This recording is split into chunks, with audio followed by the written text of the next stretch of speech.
بسم اللہ الرحمن الرحیم. شکریہ جناب اسپیکر صاحب. جناب اسپیکر صاحب, اس اسمبلی میں ان لوگوں کو موقع ملنا چاہیے اور ان لوگوں کا حق ہوتا ہے جو ووٹ سے اسمبلی میں آئے. اسپیکر صاحب, آپ کے تو 17 میری نظر میں سب ووٹ سے آئے, الیکشن کمیشن نے نوٹیفائی کیا. آپ کے 17 ممبران الیکشن جیت کے آئے تو اسی تناسب سے آپ اس کو موقع دیں, اور جس تناسب سے ہم الیکشن جیت کے آئے ہمیں اسی تناسب سے موقع لے. ایاز منصر صاحب, آسان کرتے. میں 2013 میں نئے بنا ہوں, میں 2018 میں نئے بنا ہوں, میں اب میں نئے بنا ہوں. اگر میں کسی کا حق کا کے اسمبلی میں آیا ہوں تو مجھ پہ بھی لعنت اور میرے بچوں پہ بھی منالت.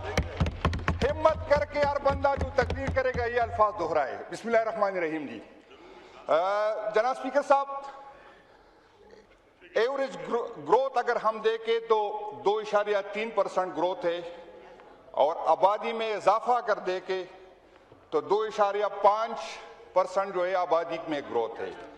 تو اندازہ کر لے کہ ملک ترقی کر رہا ہے یا پیچھے جا رہا ہے.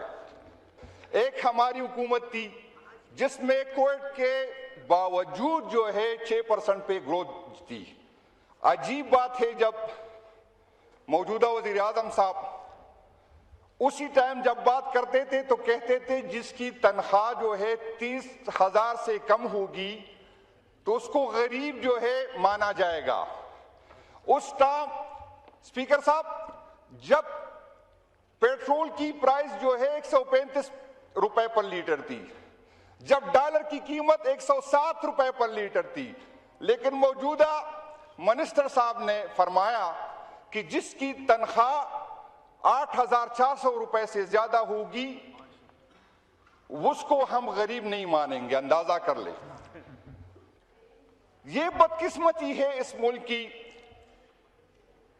ان کا ایک ہی ایجنڈا ہے اور باتیں اتنی بڑی بڑی کرتے. کل وزیر اعظم صاحب نے میری درخواست کی کہ وزیر اعظم صاحب آپ نے تو آج سارا حال بھر کے سب سے جو ہے ڈس بجوائے, اپنی تعریفوں کے گن گائے.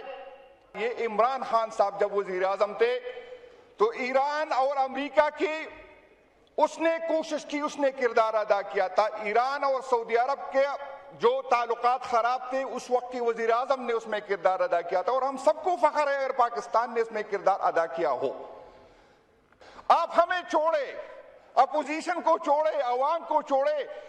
جس کا تصویر آپ نے الیکشن میں اپنے ساتھ لگایا ہے بیان, اس کو تو انصاف دلا دینا. اس کو انصاف. وہ بیچارہ آج تک کہہ رہا ہے کہ مجھے کیوں نکالا. میاں صاحب یہ نہ پوچھے کہ ہمیں آپ کو کیوں نکالا, یہ پوچھے کہ مجھے کیوں لے کے آئے ہو اس ملک میں جب وزیر اعظم بنانا ہی نہیں تھا. اور ہمیں کل یہ کہہ رہے تھے ہمیں ایران کی قوم پہ فخر ہے, ہمیں ایران کی حکومت پہ فخر ہے کہ اس نے ایک سپر پاور کی مقابلہ کیا اور اس کو مجبور کیا کہ اس کو ایک ایگریمنٹ پہ لے کے آئے. اگر ہمارے اس ٹائم کی, میں آپ کو یہ بتا دوں کہ صرف سائپر پاکستان میں نہیں آیا ہوگا, سائپر ایران میں بھی آیا ہوگا, لیکن اس کے آرمی چیف نے جو ہے اس سائپر پہ عمل نہیں کیا. اس ٹائم کے اپوزیشن لیڈر نے اس سائپر پہ عمل نہیں کیا.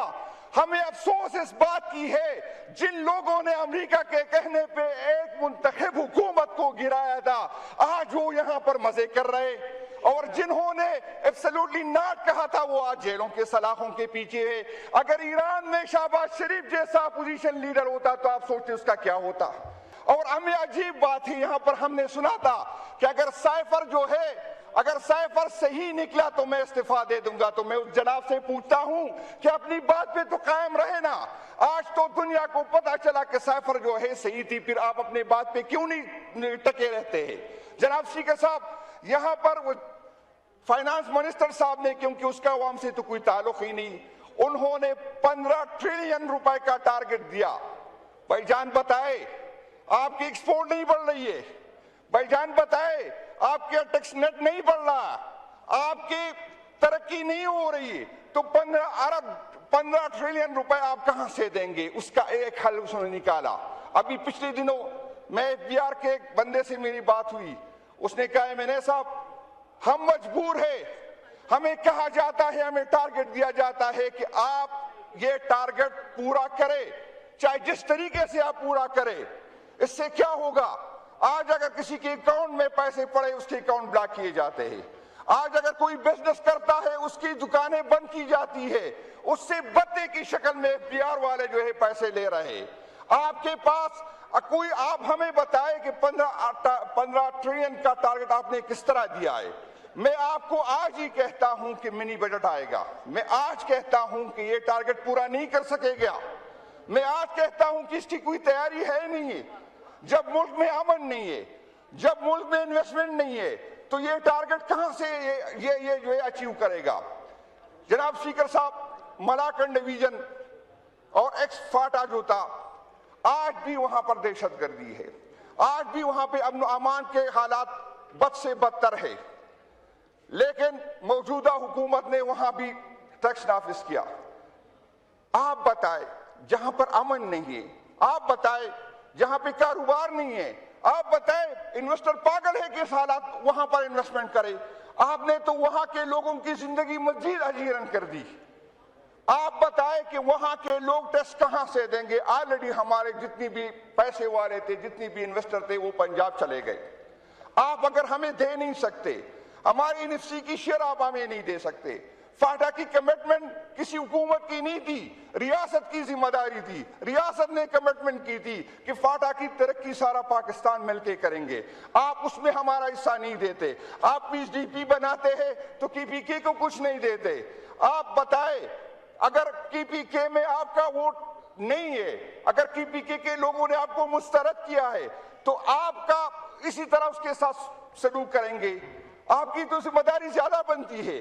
KPK میں حالات کو دیکھو, KPK کے امن و امان کو دیکھو. KPK سارے پاکستان کے لیے جو ہے قربانی دے رہا ہے. KPK کو آپ نے اس حالت میں چھوڑ دیا. آپ نے افغانستان کا بارڈر بند کیا جس پہ ہمارے کاروبار کا جو ہے انحصار تھا. آپ غریب کے پیچھے تو پڑ جاتے ہیں. جو ایک بوری گندم کے وہاں لے کے جاتا ہے آپ اس کو تو پکڑتے ہیں. جو ایک چھوٹا سا لوٹا جو ہے گھی کا لے کے جاتا ہے اس کو پکڑتے ہیں. جناب اسپیکر صاحب, اس ملک پہ رحم کریں.